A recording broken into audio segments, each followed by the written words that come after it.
Hey everybody, it's Tiger again, and today we have a special feature for you. So the other day I was trying to Q-snipe Peaks games and I was testing out a new Massa build, and let's just say, shit was kind of insane, guys.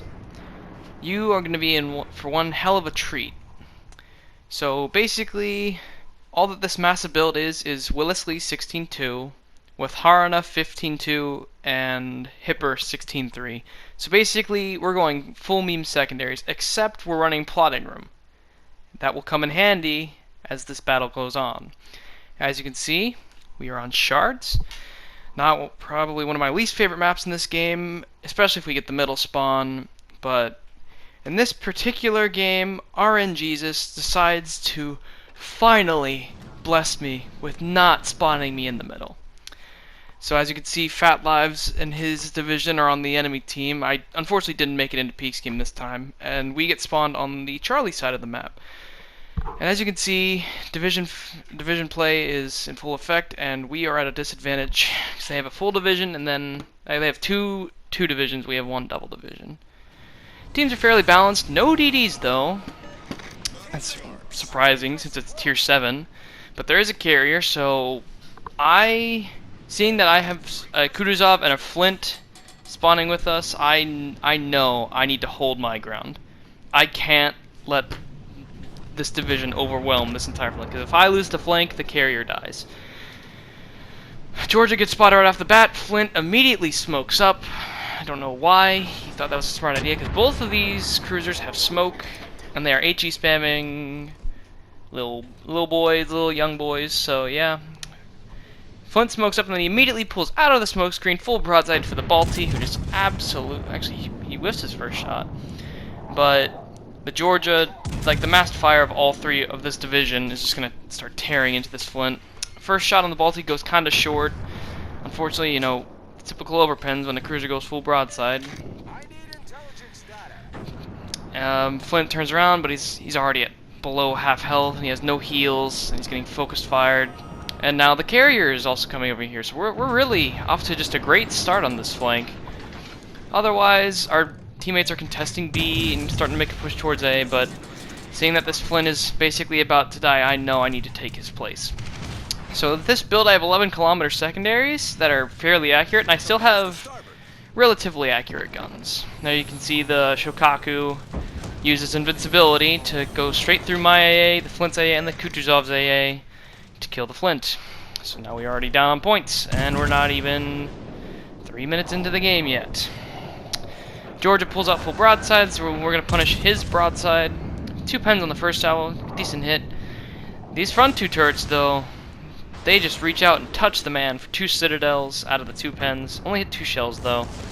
But at the same time, our secondaries have activated. Can't speak there. So the pew-pews have opened fire. Fat Lives, I'm gonna start punishing him. Activated the booster, just probably a little bit too prematurely, but might as well just get it out there while we're here. Take some shots at him. Fortunately, RNG smiles upon him right into a Citadel region, and I get 5 overbends on a slightly angled Baltimore. That's really fun and engaging right there. Still looking at the map. Bravo's still contested. Team is still kind of just chilling behind A, so same thing. I just gotta hold my ground, especially since the carrier's starting to come this way. I just need to prevent them from pushing any farther forward and taking Charlie. So I'm seeing those 2 planes behind that one island, and I know that both the NC and the Georgia are going to start making a push this way. So I'm going to try and position myself where I can take care of Fat Lives. Of course, the carrier drops 2 torps and sets a flood, you know, because that's supposed to happen. But Fat Lives, he comes out perfect, like the perfect angle for me to just absolutely smash him. First 2 turrets go out, and there it is, the magical Citadel, ladies and gentlemen. And our secondaries do the rest. We take care of Fat Lives. CQE. Enemy cruiser destroyed. This is where we hold them. This is where we fight. This is where they die. And these shields, boys. Remember this day, Red. or it will be yours for all time.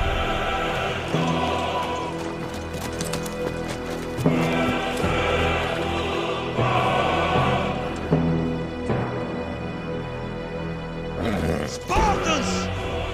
Lay down your weapons!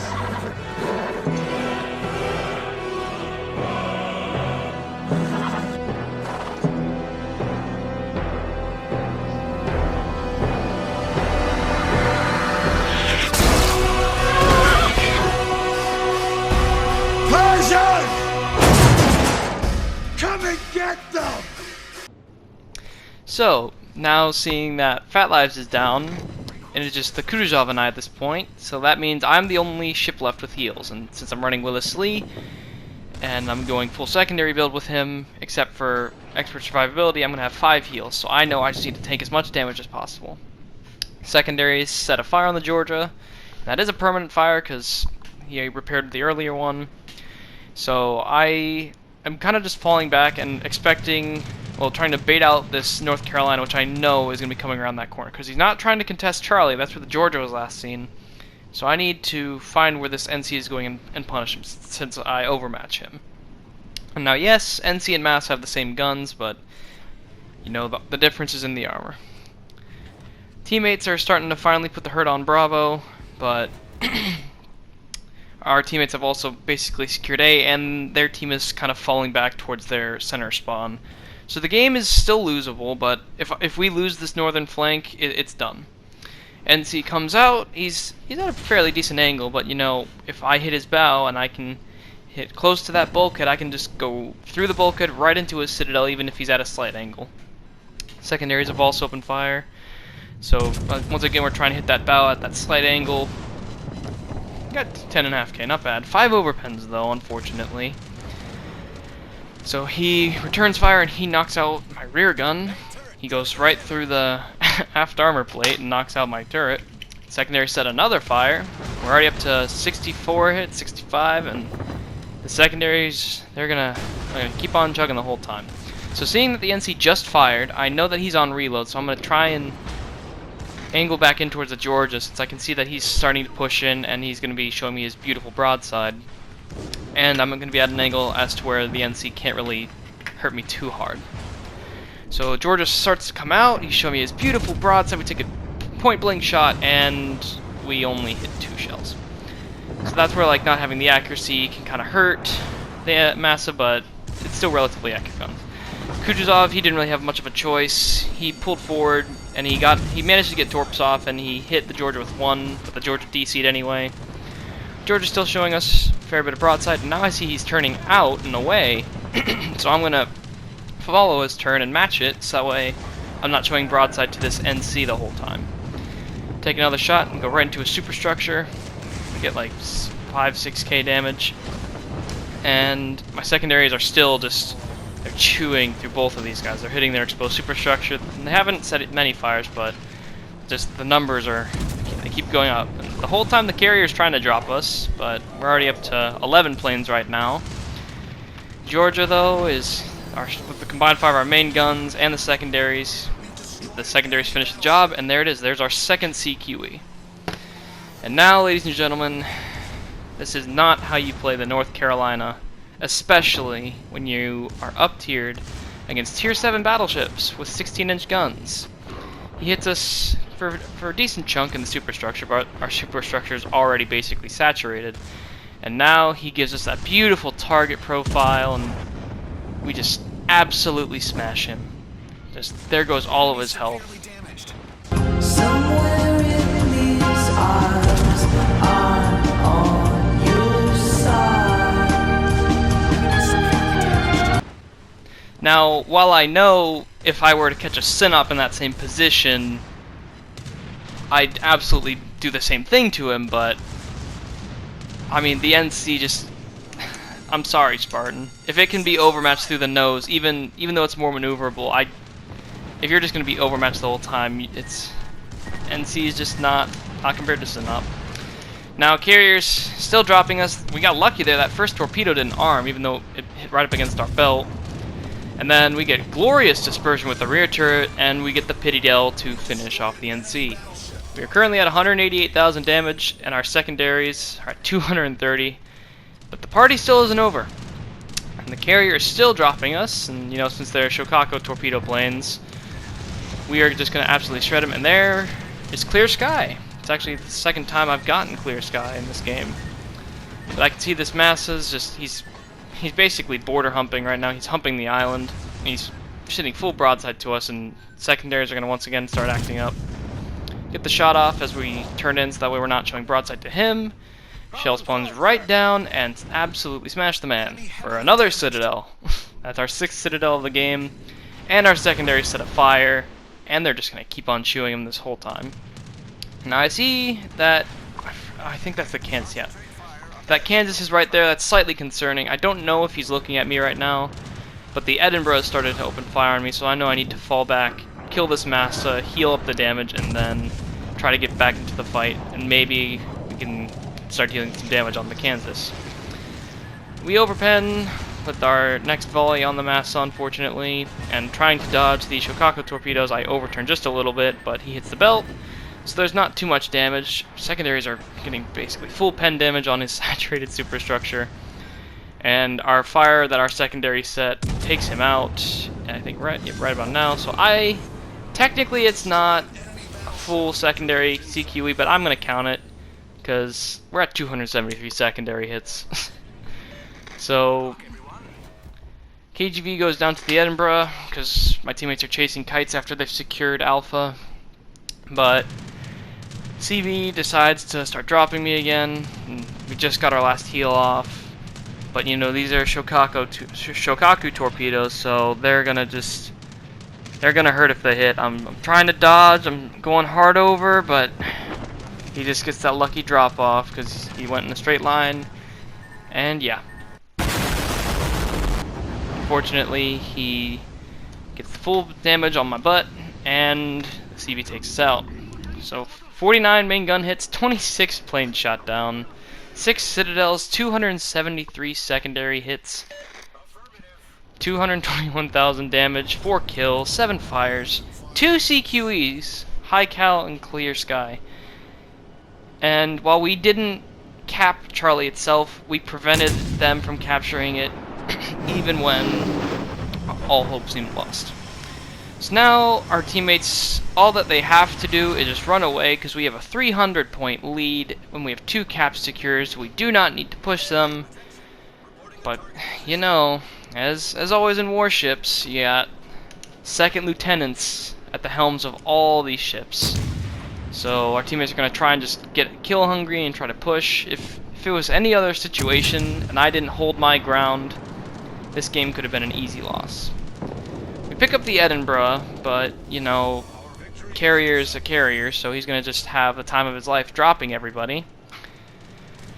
Kansas, though, he's slow, but he can hit hard with those 12-16s. Shokaku torpedoes, he potatoes his torpedo drop there, surprisingly. And Georgia's trying to take more shots at this Kansas that's just showing full broadside. Slightly, my bad. But yeah, this Kansas starting to get focused right. Georgia misses his salvo, then Kansas hits his superstructure, and then the Shokaku, even though we by ourselves have shot down 26 planes, brings out a full squadron of bombers to attack the Georgia. Our carrier, though, who spawned up next to us, is now all the way down by Alpha, so he's technically doing the right thing by staying alive, but he is not really in a great position if things were to go south, and if we hadn't secured those 2 caps and I prevented Charlie from being capped, that situation would occur.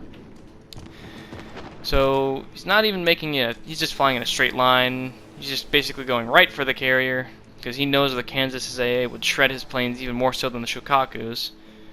But Kansas managed to get a heal off, but Georgia and Gneisenau are still just hitting them for a little bit, not doing massive amounts of damage, but they're starting to whittle down his health little by little. Carrier, our Shokaku spots their carrier, but Georgia and Gneisenau are on reload, and the Kansas takes down the Georgia. So we still have a 400-point lead, but they have now taken out another one of our ships. And our carrier flies straight through the flak, doesn't even make any attempt to dodge said flak, and just his planes get turkey shot out of the sky. Kansas starts to show broadside to this Ganiza now, whereas his 15s with those improved pen angles, since they're Bismarck guns, they could potentially start absolutely touching him through his casemate, but it all depends on where he hits. Kansas opens up with a full volley. Ganiza makes a good dodge, though, to basically tank all the damage. His first shots, they're good shots. He shot a little bit too far forward, but the Kansas is so low at this point that overpens honestly will just kill him no matter what. However, our Atago, I think it's an Atago, our cruiser with whatever health he has left is just pulling out full broadside to this Kansas, and this Kansas realizes that, and he switches targets, and before the Ganiza now can save him, before Ganiza now takes out the Kansas with the fire, actually the Atago does, Kansas gets off a volley and citadels the Atago, leaving us in a 2v1. So once again, if I didn't deny them from capturing Charlie, if they capped Charlie and then swang down to Bravo, we would have lost this game. Because if our teammates just threw themselves away like that, and even if one of their surface ships survived to kill at least one more, our carrier, who is horribly out of position, would not be able to take on all three, because it's another Shokaku. We had 2 Shokakus in a Tier 7. This is a rare carrier game. However, Ganiza now he's fast enough to catch up to the Shokaku, and he's going to be bullying him some more. But this game is a victory at this point. Time's going to run out, but just therein lies the lesson. Hold your ground. If you spawn on a certain flank, don't abandon it. You need to just hold your ground and fight for your flank. Because if I were to have gone to the middle to try and support my team there, I guarantee you that that Fat Lives division would have just wrecked shit up. They would have taken Charlie and swung down to Bravo on my ass. Our carrier is starting to keep on putting on the drops on their Shokaku. Once again, they're Shokaku planes, so they're going to get turkey shot out of the sky. Kazai's now shooting HE. Honestly, it's kind of questionable. I don't know exactly why he's doing that, but he is. But as time ticks down, this game's a victory. But once again, hold your ground. That is all I can say.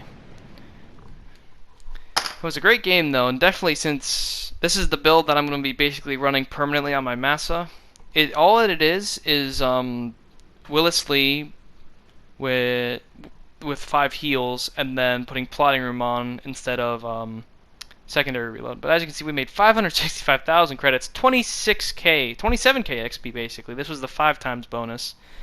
Just all the ribbons, got lots of medals, and basically 3.4k base XP.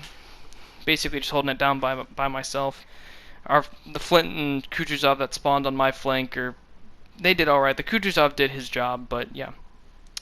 That is how you hold your ground. So I appreciate y'all stopping by to watch. Make sure you like and subscribe, and I will see you in the next video.